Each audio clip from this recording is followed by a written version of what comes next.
மனிதகுல மாணிக்கம் என்று போற்றப்பட்ட தோழர் நல்லக்கண்ணு மறைந்து விட்டார். ஆழ்ந்த துக்கத்தில் நம்மளை ஆழ்த்தி விட்டார். அதிலிருந்து மீள முடியாமல் நாம் இன்றும் தவித்துக் கொண்டிருக்கிறோம். அவர் நடந்து வந்த பாதையை கடந்து வந்த பாதை, பயணித்த பாதை பளிங்கு தரையல்ல, கரடு முரடான கல்லு முள்ளும் நிறைந்த பாதை. கல்லு தடுத்தாலும் தடுக்கினாலும், முள்ளு தைத்தாலும் கடுகளவும் கலங்காமல், பொதுப்பணியில் தளராமல் தொடர்ந்து தன் தொண்டையாற்றிய பெருமகன் மறைந்து விட்டார். நம்மை பிரிந்து விட்டார். அந்த துயரத்தில் நாம் இந்த அவரை பற்றியான நினைவுகளை பகிர்ந்து கொள்கிறோம். அவருடைய பயணப்பாதை பளிங்கு தரையல்ல, கரடு முரடானது, கல்லும் முள்ளும் நிறைந்த பாதை. கல்லு தடுத்தாலும் தடுக்கினாலும், முள்ளு தைத்தாலும் கடுகளவும் கலங்காமல் தளராமல் தன்னுடைய பொதுப்பணி பயணத்தை தொடர்ந்து நடத்தியவர். அவர் தனக்காக வாழவில்லை, தன் மனைவிக்காக வாழவில்லை, தன் மக்களுக்காக, தான் பெற்ற பிள்ளைகளுக்காக வாழவில்லை, நாட்டுக்காக வாழ்ந்தவர், நாட்டு மக்களுக்காக வாழ்ந்தவர், தொழிலாளர்களுக்காக வாழ்ந்தவர், ஏழையிலும் ஏழையாக, எளிமையிலும் எளிமையாக ஏழைக்காக வாழ்ந்த பெருமகனார் இன்றைக்கு மறைந்து விட்டார். அவர் ஒரு நாட்டின் சொத்து. இந்த மக்களின் சொத்தை நாம் இழந்து விட்டோம். இதை சொல்லுகிற பொழுது எனக்கு இன்னொன்று பழைய வரலாற்று நினைவு வருகிறது. ஒரு சமயம் மகாத்மா காந்தி தமிழ்நாட்டிற்கு வந்தார். அவர் காரைக்குடிக்கு வந்தார். காரைக்குடி ரயில்வே நிலையத்திற்கு சென்று அவரை வரவேற்ற பெருமகனார்கள், ஒருவர் தியாகி சா கணேசன், மற்றொருவர் தமிழ்கடல் என்று போற்றப்பட்ட ராய சொக்கலிங்கம் அவர்கள். இருவரும் காந்தியை அழைத்து வருகிறார்கள். ராய சொக்கலிங்கம் வீட்டில் காந்தி தங்குகிறார். அவர்களை பார்த்து காந்தி கேட்கிறார், இங்கே ஜீவானந்தம்னு ஒருத்தர் இருக்கிறார், அவருக்கு தெரியுமா, அவரை பற்றி கேள்விப்பட்டிருக்கிறீர்களா என்று காந்தி கேட்கிறார். தெரியுமே, அவர் இங்கே அருகாமையில் தான் இருக்கிறார், புதுக்கோட்டை மாவட்டத்தில் சிராவயல் என்ற ஊரில் அவர் இருக்கிறார். மகாத்மா சொன்னால் உடனே நாங்கள் அழைத்து வருகிறோம் என்றார். அப்பொழுது காந்தி சொல்லுகிறார், வேண்டாம் வேண்டாம், அவரை அழைத்து வர வேண்டாம், நாம் சென்று அவரை பார்ப்போம் என்று அவர் சொல்லுகிறார். காந்தி சென்று அவரை பார்க்கிறார். சிராவயலில் ஒரு ஓலை குடிசை போட்டுக்கொண்டு அதில் 33 மாணவர்களுக்கு பாடம் நடத்தி கொண்டிருக்கிறார். ஏழை மாணவர்களுக்கு ஜீவானந்தம். காந்தியை பார்த்தவுடன் அவர் அதிர்ந்து விட்டார், உறைந்து விட்டார். எவ்வளவு பெரிய மனிதர், எவ்வளவு பெரிய பிரமுகர்களெல்லாம் அவரை பார்ப்பதற்காக, அவருடைய தரிசனத்துக்காக காத்து கிடக்கிறார்கள். இந்த ஏழை மகனை பார்க்க இவ்வளவு தூரம் வந்துவிட்டாரே என்று ஜீவானந்தம் துடித்து போகிறார். அவரை பார்த்து காந்தி கேட்கிறார், ஜீவா, இந்த ஏழை குழந்தைகளுக்கெல்லாம் பாடம் நடத்துகிறீர்கள், இதற்கென்று ஏதாவது செலவாகும், இதற்கெல்லாம் உங்களிடம் என்ன வருமானம் இருக்கிறது, என்ன சொத்து இருக்கிறது என்று கேட்கிறார். அதற்கு ஜீவா பதில் சொல்லுகிறார், எனக்கு கிடைக்கிறது சொத்து பெரிய சொத்து என்கிறார். அப்படியா, அப்படி என்ன பெரிய சொத்து வைத்திருக்கிறீர்கள் என்று காந்தி கேட்கிறார்.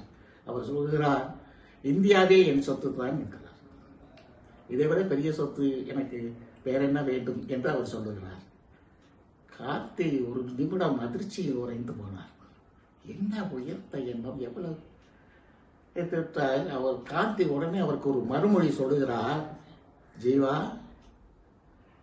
இந்தியா உன்னுடைய சொத்தல்ல, நீதான் இந்தியாவின் சொத்து என்று அவர் சொல்லுகிறார்.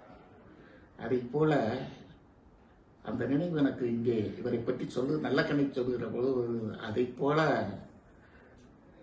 நல்ல கண் மக்களுடைய சொத்து, நாட்டினுடைய சொத்து. சீவா எந்த பாதையில் பயணித்தாரோ அதே பாதையில்தான், அதே கொள்கையில்தான், அதே இயக்கத்தில்தான் நல்ல கண்ணும் பயணித்தார். இருவரும் ஒரே பாதையில் பயணித்த கொள்கை சீலர்கள். அப்படி பயணித்தவர்கள் இந்த இடதுசாரி இயக்கம் என்று சொல்லப்படுகின்ற கம்யூனிஸ்ட், இடதுசாரி வலதுசாரி. இடதுசாரி கம்யூனிஸ்ட் அது சிபிஎம், வலதுசாரி கம்யூனிஸ்ட் சிபிஐ. இவர் சிபிஐயில் இருக்கிறார். இந்த இரு இயக்கங்களும் இரு வகையான தொழிலாளர்களுக்காக போராட்டங்களை நடத்தி கொண்டிருந்த காலம் அது. சிபிஎம் தொழிற்சங்க தொழிலாளர்களுக்காக தொடங்கப்பட்டு தொழிலாளர்களுக்காக போராட்டங்களை நடத்திய இயக்கம். சிபிஐ விவசாய தொழிலாளர்களுக்காக போராடிய ஒரு பெரிய இயக்கம். தமிழ்நாட்டிலேயே விவசாய தொழிலாளர்கள் எங்கு அதிகமாக இருக்கிறார்கள் என்றால் தஞ்சை மாவட்டத்தில் தான் இருக்கிறார்கள். தஞ்சை மாவட்டத்தில் தான் நீர்ப்பாசன பகுதி அதிகம். அங்கேதான் பண்ணையார்கள் இருக்கிறார்கள். அந்த பண்ணையார்கள் ஒரு பட்டியல் இருக்கிறது. யாரார் என்றால் பூண்டி வாண்டையார், உக்கடை தேவர், பட்டுக்கோட்டை நாரிமுத்து பிள்ளை, பின்னியோர் சதாசிவம் ஐயர் என்று ஒரு நீண்ட பாப்பா நாட்டு ஜமீன் என்று பல நீண்ட பட்டியல் இருக்கிறது. அந்த பட்டியலில் ஒருவாக ஜி.கே. மூப்பனாரும் இருக்கிறார். ஜி.கே. மூப்பனார் அவருக்கு எவ்வளவு நிலம் தெரியுமா? சொன்னால் நீங்கள் அசந்து போவீர்கள். அவரை பார்த்தால் ஒரு ஏழை பங்காளன் மாதிரி சாதாரண தோற்றத்திலே இருப்பார். அவருக்கு 5000 வேலி நிலம் இருக்கிறது. நம்ப முடிகிறதா? 5000 வேலி என்றால் அதனுடைய அளவு நம்மளுக்கு எப்படி தெரியும்? ஒரு வேலிக்கு 6 ஏக்கர். 5000 வேலி என்றால் 5000 into 6 பெருக்கி பாருங்க, 30,000 ஏக்கர். 30,000 ஏக்கரிலே 3000 தொழிலாளர்கள் வேலை பார்க்கிறார்கள் அந்த பண்ணையில், அவருடைய பண்ணையில். அங்கே பிரச்சனை இருக்கிறது. அந்த தொழிலாளர்களுக்கும் அந்த பண்ணையார் ஜி.கே. மூப்பனாருக்கும் பிரச்சனை இருக்கிறது. போராட்டங்கள் நடக்கிறது. அந்த போராட்டத்துக்கு நல்லக்கண்ணு தலைமை தாங்குகிறார். ஜி.கே. மூப்பனாரை எதிர்த்து கோஷம் போட்டு வேலை நிறுத்தங்களும் செய்கிறார். அப்படி இருந்த ஒரு காலகட்டத்தில் மூப்பனாருடைய பிறந்த நாள் வருகிறது. பெரிய பண்ணையார் அல்லவா. அதனால தஞ்சை மாவட்டத்தில் இருக்கிற அத்தனை, முதலிலே சொன்ன அத்தனை பண்ணையார்கள் வருகிறார்கள், அரசியல் தலைவர்கள் வருகிறார்கள், இன்னும் சொல்ல போனால் அதிகாரிகள் கூட வருகிறார்கள். ஐஏஎஸ் ஐபிஎஸ் அதிகாரிகள் கூட அவருடைய பிறந்த நாள் விழாவுக்கு வருகிறார்கள். எல்லா கட்சியிலிருந்தும் வருகிற பொழுது சிபிஐயிலிருந்து ஒருவர் செல்ல வேண்டும் என்பதற்காக நல்லக்கண்ணு அவர்கள் அந்த விழாவிற்கு செல்கிறார். அவருடைய பிறந்த நாள் விழாவிற்கு செல்லுகிறார். அங்கே இவரை பார்த்தவுடன் எல்லாரையும் வரவேற்று உபசரிக்கிறார் ஜி.கே. மூப்பனார். நல்லக்கண்ணை பார்த்தவுடன் நம்மளை எதிர்த்து போராடிய ஒரு பெரிய மகான் இன்றைக்கு நம்மை வாழ்த்த வந்திருக்கிறார். எவ்வளவு பெரிய மனம் இருந்தால் நம்மளை அவர் வாழ்த்த வருவார் என்ற ஒரு மனதுக்குள்ளே ஓடுகிறது ஒரு எண்ணம். அவர் நல்லக்கண்ணை பார்த்து, ஐயா இப்படி வாங்குங்கிறார். அவர் நல்லக்கண்ணு ஒரு என்னையா, இல்லை எனக்கு நேரா இப்படி எதிர்த்தாப்புல நெல்லுங்கிறார். அவருக்கு எதிர்த்தாப்புல அவர் நிற்கிறார். தடால் என்று அவர் காலில் விழுந்து ஆசீர்வாதம் செய்யுங்கள் என்று மூப்பனார் நல்லக்கண்ணியிடம் கேட்கிறார். அத்தகைய மாண்புமிகு பெருந்தகை நல்லக்கண்ணு அவர்கள்.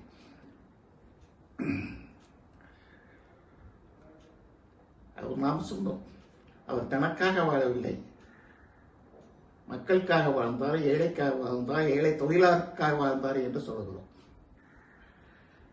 அவருக்காக அவர் இயக்கத்தை சார்ந்தவர்கள் எல்லாம் நிதி திரட்டி 1 கோடி ரூபாய் கொடுத்தார்கள். 1 கோடி என்பது நினைத்து பார்க்க, நல்ல கண்ணால் நினைத்து பார்க்க முடியாது. அவர் ஆயிரங்களையே அதிகம் பார்த்திருக்க மாட்டார். லட்சம் என்றாலே திகைப்பார். ஆனால் 1,00,00,000 அவர் கையில் திணிக்கிறார்கள். உங்கள் வாழ்நாளுக்கு வளமாக நீங்க வாழ வேண்டும், நலமாக வாழ வேண்டும், இந்த 1,00,00,000 நாங்கள் திரட்டி தந்திருக்கிறோம், வைத்துக் கொள்ளுங்கள் என்று பெற்றுக்கொள்கிறார். பெற்றுக்கொண்ட அடுத்த நொடியிலேயே இந்த தொகையை கட்சிக்கு நன்கொடையாக வைத்துக் கொள்ளுங்கள் என்று திருப்பி கொடுத்து விடுகிறார். இது எவ்வளவு பெரிய மனிதர் அவர்! எப்படி இதை நம்மளால் அதை ஜீரணிக்க கூட முடியவில்லை. வறுமையில் தான் வாழ்கிறார். சிறைப்பட்டு 7 ஆண்டுகள் சிறைவாசம் பட்டவர், நாட்டுக்காக உழைத்தவர். ஆனால் அந்த மாமனிதர் 1,00,00,000 திருப்பி கொடுத்தார். அதே போல தமிழக அரசு, தமிழ்நாட்டு அரசு அவருக்கு தகைசால் பெருந்தகை பரிசு ஒன்று கொடுத்தார்கள். அந்த பரிசுக்கு பொற்களி 10 லட்சம் ரூபாய். கலைஞர் அவர்கள்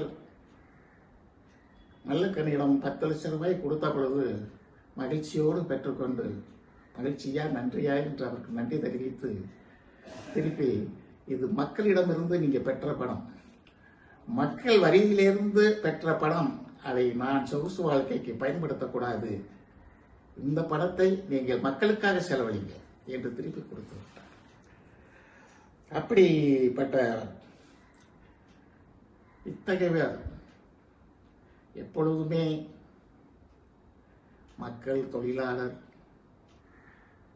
தாமிரபரணியில் அவருடைய மாவட்டம் தாமிரபரணியில் மணற்கொள்ளை நடந்த பொழுது அங்கே பெரிய போராட்டங்களை நடத்தி அதை தடுத்து நிறுத்தியவர். இது போன்ற பல போராட்டங்கள், எல்லா போராட்டங்களிலும் அவர் வெற்றி பெற்றார். இறுதி காலத்தில் காலமோடு அவர் போராடினார், மரணத்தோடு போராடினார். மரணத்திடம்தான் இவர் தோற்றுவிட்டார். இவர் மரணத்தோடு தோற்றுவிட்டார், மடிந்து விட்டார், மறைந்து விட்டார். என்ன செய்ய? அவர் மடிந்த பின்னும் தன் உடல் யாருக்காவது பயன்பட வேண்டும், மண்ணு தின்றுவிடக்கூடாது, தன் உடலை நெருப்பு எரித்து விடக்கூடாது, நம்மளோட உடலை எப்படி எண்ணியவர் ஏற்கனவே எழுதி வைத்து மறைந்தார். நான் இறந்தபின் என்னுடைய உடலை மாணவர்களின் ஆய்வுக்காக கொடுங்கள் என்று. அதை போல அவருடைய கோரிக்கையை ஏற்று நேற்று அவருடைய உடல், நேற்று அல்ல, இன்றுதான் அவருடைய உடல் அரசு மருத்துவமனைக்கு கொடுக்கப்படுகிறது. இப்படிப்பட்ட மனிதர்களை நாம் எப்பொழுது திரும்பி பார்ப்போம்? எப்பொழுது நாம் மீண்டும் பார்ப்போம்? காமராஜரை போல, கக்கனை போல, ஜீவானந்தத்தை போல அந்த வரிசையில் இவரும் ஒரு வரலாறாக இன்றைக்கு இருக்கிறார். அவருடைய துயரம் நம் மனத்தில் உறைந்து விட்டது. உறைந்த துயரை கண்ணீரால் கரைக்க முடியவில்லை, கடலில் கரைத்தாலும் கரைக்க முடியாது. அந்த துயரில் இருக்கிறோம். அவருடைய இன்னுயிர் பின்னுலகில் அவருடைய இன்னுயிர் இளைப்பாறவும், அவருடைய குடும்பத்தார் ஆறுதல் பெறவும், வாழ்ந்த இரங்கலை என் சார்பாகவும், நான் நடத்தும் உலக திருக்குறள் பேரவையின் சார்பாகவும் இரங்கலை தெரிவித்துக் கொள்கிறேன்.